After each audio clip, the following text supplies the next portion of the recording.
E aí galera, beleza? Pessoal, como prometido, estamos aqui agora na aula de normalização de dados, né? São regras, né? Vamos dizer assim, que a gente segue, né? Para que a gente elimine redundâncias e anomalias aí nessas relações, né? Nesses dados. Normalmente esses exemplos que eu trouxe para vocês, de maneira geral, já estavam não 100%, mas normalizados, né? De maneira geral, principalmente na modelagem física, mas quando você tem um conjunto de entidades, várias tabelas se relacionando, é comum que algumas vezes ocorra redundância no armazenamento daqueles dados, né? Algumas anomalias. E aí, essas são as três principais regras de normalização, tá? É, Para noções de modelagem, basta vocês entenderem essas três. E aí, essa normalização ela é realizada como criando chaves primárias, né? Eliminando colunas em algumas relações, em algumas tabelas e criando novas tabelas, fazendo relações entre chaves primárias e chaves estrangeiras. Então, o que é a primeira forma normal? Quando é que primeira coisa que a gente olha, que tem que olhar quando está definindo lá uma entidade, uma tabela, principalmente quando já estamos falando em tabelas, quando já estamos querendo implementar lá no modelo lógico ou físico, né? É uma relação, né? E aqui você pode entender, imagina já também uma tabela, né? Na prática, vamos pensar aqui na prática, ela vai estar na primeira forma normal, se os atributos tiverem valores atômicos, né? Ou seja, a primeira forma normal ela vai admitir apenas dados inéditos, ou seja, não vai permitir repetição de campos de dados, por exemplo. Imagina aí que você está cadastrando valores simples e indivisíveis, né? Você está cadastrando um cliente e aí você coloca lá o campo telefone do cliente. Aí o cliente chega e diz, eu tenho o meu telefone, e dá o número de celular dele. Ah, mas tem o telefone da empresa. Aí tu não tem um campo para telefone celular, um campo para telefone da empresa, um campo... Não, tu vai ter um campo telefone. O que é que você vai fazer? O campo recebe números, recebe lá é, é, vários números, não foi limitado, lembra na aula de modelagem física? Eu não limitei ali o char, por exemplo, para 14, uma quantidade específica de caracteres, o cara mete telefone lá, coloca uma barrazinha, número de telefone e tal, uma barra. Isso aí está totalmente fora da primeira forma normal. Né? O ideal seria, ou você no seu sistema só cadastra um telefone do cara, né? Ou você pode dizer, não, eu vou cadastrar dois, e para isso vou criar dois atributos, e vou dizer, só são esses dois mesmo, é celular e telefone fixo. Isso é uma decisão sua. Né? Na prática, não está errado você ter um campo celular e um campo telefone fixo, desde que ali só tenha celulares e telefone fixo. Mas a depender, se você quiser, a depender do sistema, você vai ter o quê? Uma nova tabela telefone, onde vai ter vários telefones daquele cliente ali. Ali você vai ter uma tabela cliente, relacionando-se com a tabela telefone. Como é que é esse relacionamento? Um cliente tem vários telefones. Dicasinha, macete, um cliente tem vários telefones, onde é que vai estar a chave estrangeira? Lá em telefone. Ou seja, lá em telefone vai ter uma chave estrangeira que a gente pode chamar de FK cliente, que vai ser uma relação com a chave primária do cliente. Ou seja, a chave estrangeira ela se repete. FK cliente 1, FK1, FK1 vai aparecer várias vezes lá na tabela telefone. Cada vez que aparece é o telefone de um cliente. E vai ter também o quê? O número. Então vai ter a chave FK cliente, né? E o número do telefone. Então, FK cliente 1, número do telefone, número qualquer. FK cliente 1, número do telefone, outro número qualquer. FK cliente 1, número do telefone, outro número qualquer do cliente. E que seria a chave primária desse telefone? Pode ser a junção de FK cliente com o número do telefone, porque dessa forma você não pode repetir para o mesmo cliente o mesmo número de telefone na tabela de telefones, como você pode criar um número aleatório, um número sequencial ali, né, que vai estar sempre repetindo e dizer que a coluna FK cliente e a coluna número de telefone são únicas e ela não pode se repetir. Pode também fazer isso, né? E criar uma chave primária à parte. Não tem problema para sair, né? Para se livrar de uma chave primária composta que algumas pessoas não gostam. Apenas para você entender aí o que soluções podem ser feitas. Né? Ou você criar dois atributos, telefone e celular, não estaria errado. Você ganha um pouco de desempenho com isso, tá? Na hora que você faz uma consulta, você faz uma consulta dos clientes e atrás o número do telefone e o número do celular, telefone fixo celular. Se você criar uma tabela telefone ao lado e cravar todos os telefones daquele cliente, toda vez que você quiser o telefone fixo dele e o celular, você vai ter que fazer uma consulta, vai perder um pouco de desempenho. Aí vai depender do seu negócio. Se você garante que, não, eu só quero o telefone fixo dele e o celular, não tem para que você ter uma tabela de telefone. Agora, se você quer que você, sei lá, trabalha, quer registrar todos os telefones que o cliente já teve. Pronto, a empresa de telefonia, ela não tem que ter uma tabela mesmo. Porque aí o cliente, cada vez que o cliente muda de telefone, é um telefone novo. Né? E vai depender da sua necessidade, né? Do que você está querendo fazer. Então, esse é um exemplo. O endereço da composto. Eu até falei do endereço na aula passada, dizendo, não, você pode ter um endereço aqui, né, como um atributo e tal. Aquela história. Você tem vários endereços da mesma pessoa, normalmente você vai ter também uma tabela de endereço. Não, você só quer um endereço da pessoa. Ah, mas esse endereço, ele como ele é? Ele tem avenida, ora é a rua, ora é o bairro. Como é que você está registrando isso? Então, se você tem vários valores diferentes ali para o mesmo atributo, né, ele vai ferir aí essa primeira forma normal, onde diz que não deixa de ser simples, né? Deixa de ser um atributo simples, endereço. Agora, se o endereço para você é, não, eu quero aqui registrar o endereço desse camarada aqui vai ser simplesmente o nome da rua dele, só o nome da rua. Depende de como você está. Não é tão comum, mas pode ser. Eu só quero o nome da rua. O endereço aqui é o CEP do cara, só o CEP. Pode se repetir, várias pessoas têm o mesmo CEP. O que me interessa para o meu negócio é o CEP dele. Não me interessa outros dados. Não, eu quero vários endereços que ele pode ter de trabalho, de entrega. Então você vai ter uma tabela separada também. Você vai sair desse problema aí, vai ter uma tabela separada, onde você vai ter vários endereços para o mesmo cliente. Mesma coisa como o telefone. E aí sua modelagem começa a crescer, né? Entendeu? Então, basicamente todos os dados, na próxima aula eu vou trazer o exemplo para cada um, tá? Para a primeira forma normal, para a segunda e para a terceira. Exemplo do problema e da solução. Na segunda forma normal, ela tem que estar na primeira forma normal e não ter dependência parcial. Antes de entender o que é dependência parcial, vamos entender o que é uma dependência funcional. A dependência funcional, aí eu representei por DF, é quando uma coluna determina outra coluna da mesma tabela. Por exemplo, quando uma coluna C2 ela é determinada por C1. Ou seja, eu digo que C1 determina C2. Por exemplo, CPF determina nome. Se eu souber o CPF de uma pessoa, eu sei o nome dela, porque o CPF é único e identifica o nome da pessoa. Agora, o nome identifica o CPF? Não. Duas pessoas podem ter o mesmo nome. E aí,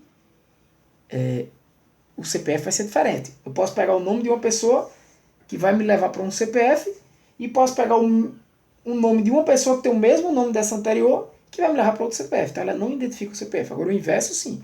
O CPF identifica o nome. Então isso é uma dependência funcional. Existe uma dependência aí funcional de nome para CPF. O CPF determina nome. Beleza? Então o que seria uma dependência parcial? Uma dependência parcial é quando uma coluna da tabela... Você já entendeu então que uma coluna determinando a outra existe uma dependência funcional. A que determina a coluna que determina e a coluna que é determinada. A coluna que é determinada tem uma dependência funcional da coluna que determina ela, como o CPF determina o nome. Beleza. Então a chave primária vai determinar todos os elementos ali. Vai determinar as colunas. Mas quando eu tenho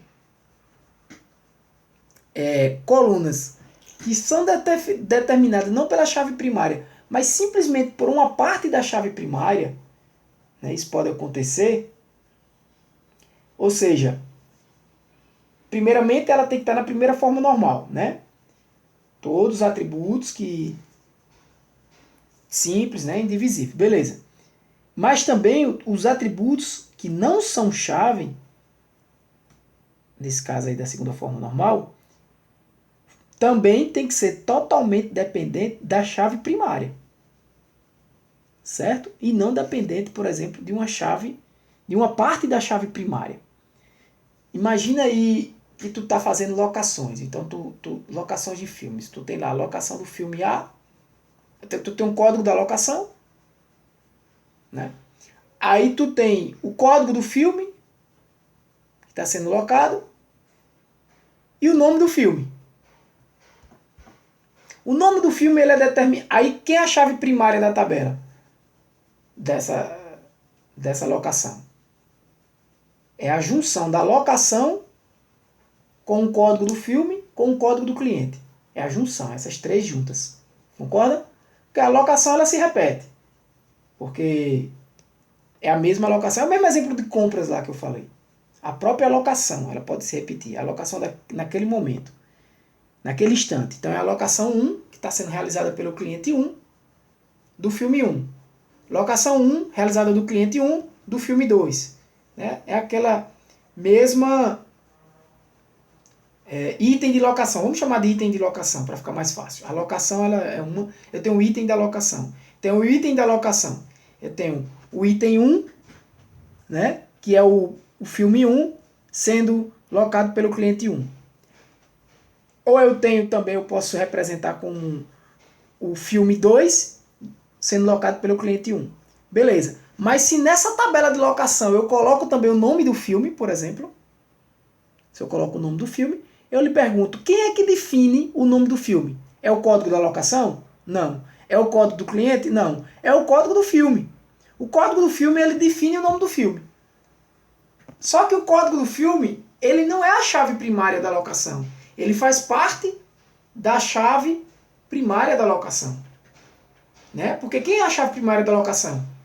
É o cliente, o filme e o instante ali da locação, né? Porque o cliente é aquele mesmo exemplo de compras. O cliente pode locar o mesmo filme em outro momento.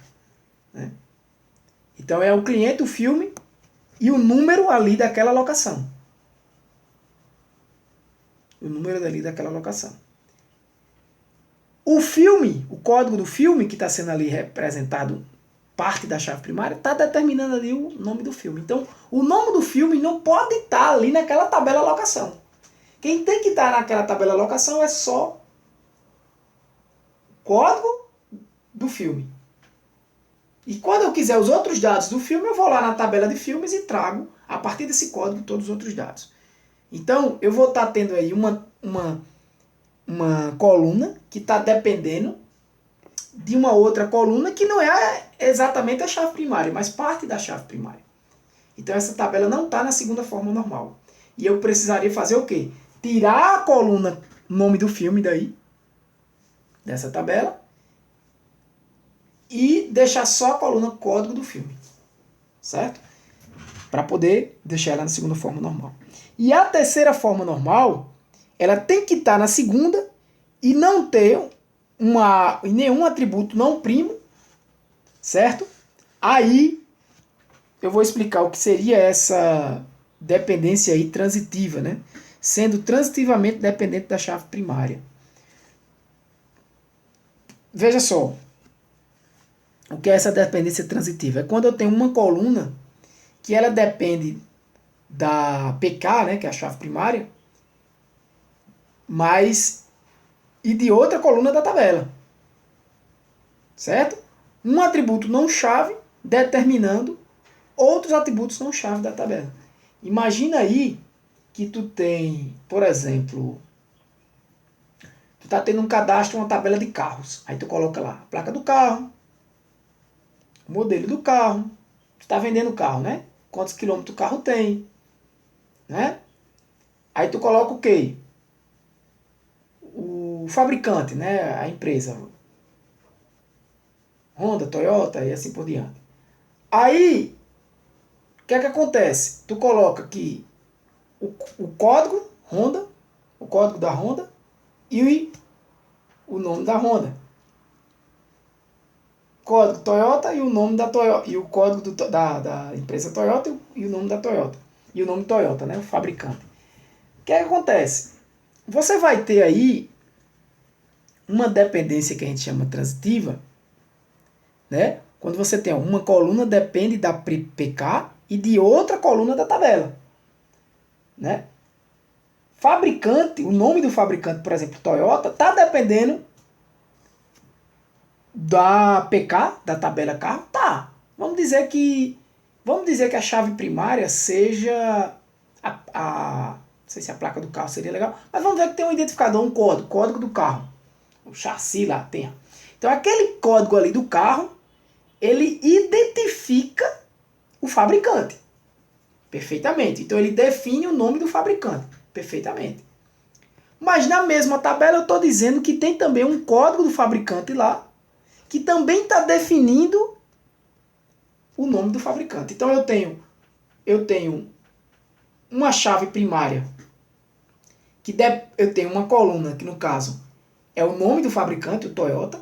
Eu vou trazer depois isso aí, o exemplo, tá? Mas já estou antecipando para vocês. Eu tenho aí Toyota, que ele é definido pela chave primária da tabela carros, sim, porque eu tenho, vamos dizer que o chassi seja único no carro. Sei lá, acho que é.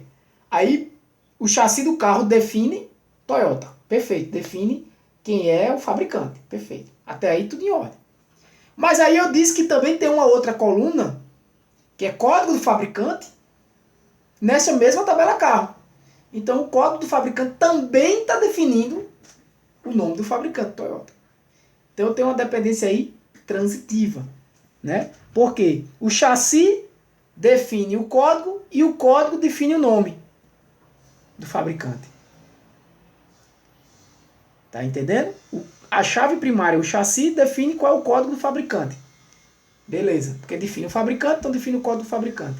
E esse código do fabricante está definindo o nome. Então não tem para que eu ter esse nome aí também nessa tabela, né? Então você está tendo aí um atributo não chave, que nesse caso está sendo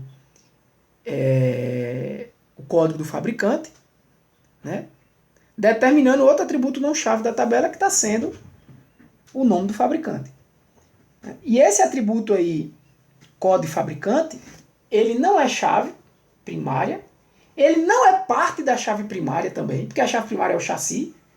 O chassi define ele e ele está definindo o nome do fabricante.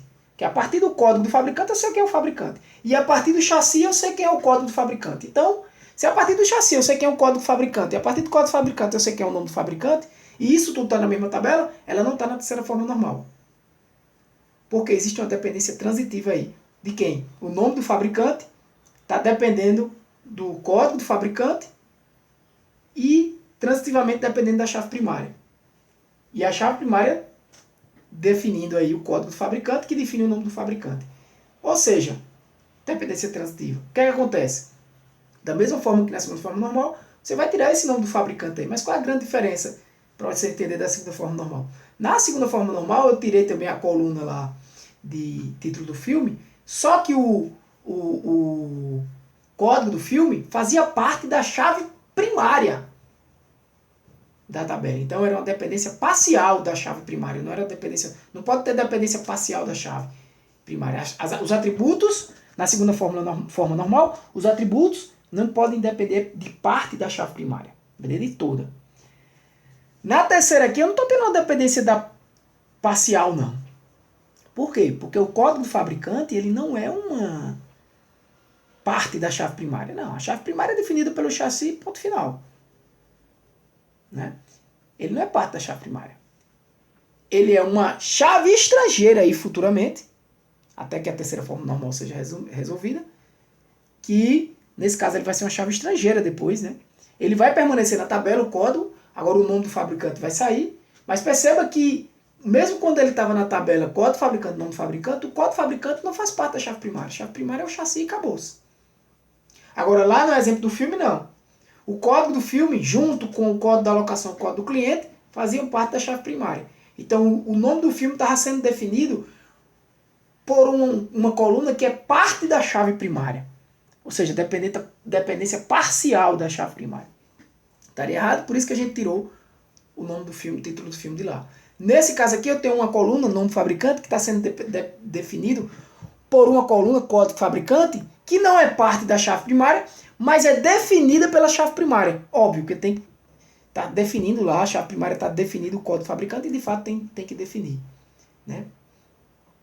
Como a chave primária, por exemplo, o chassi define o modelo do carro que está sendo colocado lá. Tá? Enfim, com aquele chassi eu encontro o carro único. Defino tudo do carro. Né? Se eu encontrar o chassi do carro, não é o número do chassi em si não, tá, gente? Mas se eu encontrar o chassi do carro, eu vou lá na tabela do banco de dados, eu sei quantas quilometragens tem aquele carro, porque é um carro exclusivo, é exatamente aquele carro. Beleza? Então isso também não pode acontecer.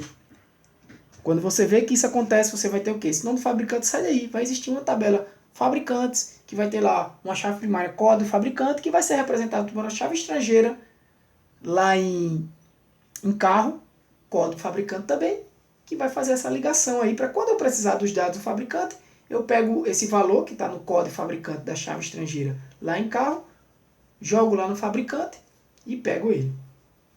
E aí eu tenho um exemplo de uma relação 1 para 1, tá? Porque eu não posso dizer que um carro, na verdade eu tô com 1 para N, na verdade um carro é de um fabricante, mas um fabricante tem vários carros, tá? Por isso que a chave estrangeira está aí em carro, nesse caso. Beleza? Então entenderam aí a ideia de forma normalização de dados, né?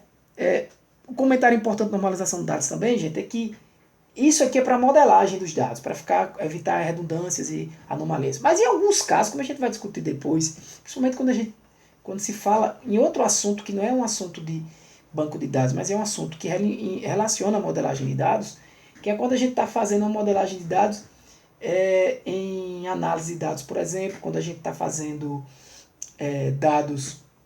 fazendo uma análise de dados mais profunda para poder extrair conhecimento, por muitas vezes a gente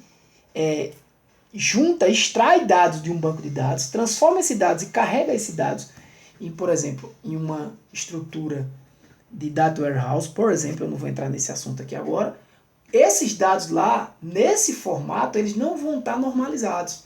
Normalmente, é comum que esses dados não estejam normalizados, mas é com outro propósito. Porque quando os dados não estão normalizados, você vai ganhar desempenho. Esse tipo de modelagem aqui é uma modelagem para dados relacionados, né, dados estruturais, né, que estão dados relacionais, tá? Que estão armazenados de forma estruturadas, mas são dados relacionais, são dados que são armazenados através de relações, né? Que estão aí se relacionando através de chaves primárias, estrangeiras, né?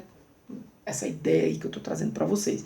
E aí sim é importante essa normalização para evitar anomalias, evitar redundâncias e tudo mais. No entanto, quando com outro propósito, com o propósito de não de armazenar, de fazer simples consultas em um sistema e tudo mais, mas com o propósito de extrair conhecimento, né? Extrair esses dados para extrair conhecimento, para visualizar esses dados num propósito diferente de bancos de dados relacionais, mas num propósito mais voltado para mineração de dados, que eu vou trazer conceitos para vocês do que é isso, que é mineração de dados. Aí a gente extrai, por exemplo, esses dados dessas várias tabelas, né? Trata esses dados, ou transforma esses dados e carrega esses dados em uma nova estrutura, em um novo espaço aí, não necessariamente numa base de dados relacionais, que você pode imaginar como novas tabelas aí, né, de armazenamento, mas com uma estrutura diferente dessa que está sendo apresentada para vocês aqui, com tabelas que estão se relacionando, obedecendo aí às formas de normalização. Tá? E aí é comum que, nesses casos, quando você quer analisar esses dados, ganhar desempenho, você só extrai essa galera aí que está armazenada de forma, obedecendo pelo menos até a terceira forma normal. Existem ainda aí outras formas de normalização, mas que eu não vou entrar aqui no caso. Você extrai esses dados dessas tabelas que estão aí obedecendo pelo menos até a terceira forma normal, carrega esses dados em uma outra estrutura para que esses dados sejam analisados, né, para que esses dados sejam utilizados como bases históricas, inclusive para tomadas de decisão no futuro, por exemplo, de uma empresa. A empresa guarda os dados dela lá, cliente, vendas, tudo mais. Mas eu quero tomar decisões aqui, o que é que eu posso ver? Perguntas como, será que quem são os meus clientes que mais compram, em qual é a época do ano, e como é que eu posso conseguir tudo isso? Então, eu faço uma extração, eu utilizo consultas, né, no banco de dados, uso uma linguagem para isso, extraio esses dados dessas tabelas, uno todos eles, né, e aí eu perco um pouco, quando eu uno tudo e trago essas informações em uma consulta e armazeno essas informações que foram trazidas em uma estrutura de data warehouse, que é outro conceito, aí eu sim, eu não penso mais nessas normalizações de dados, nessa normalização que a gente está falando aqui, porque eu vou perder a normalização que foi feita, mas vou ganhar o quê? Desempenho para realizar análise de dados, para realizar aplicações até de algoritmos de inteligência artificial, por exemplo, de aprendizado de máquina. Beleza? Eu vou parar por aqui para não ficar muito longo, mas essa é a ideia aqui de normalização de dados. Próxima aula a gente traz exemplo do que eu falei aqui. Beleza? Próximas aulas. Valeu, galera. Um abraço. Deus abençoe vocês. Fui!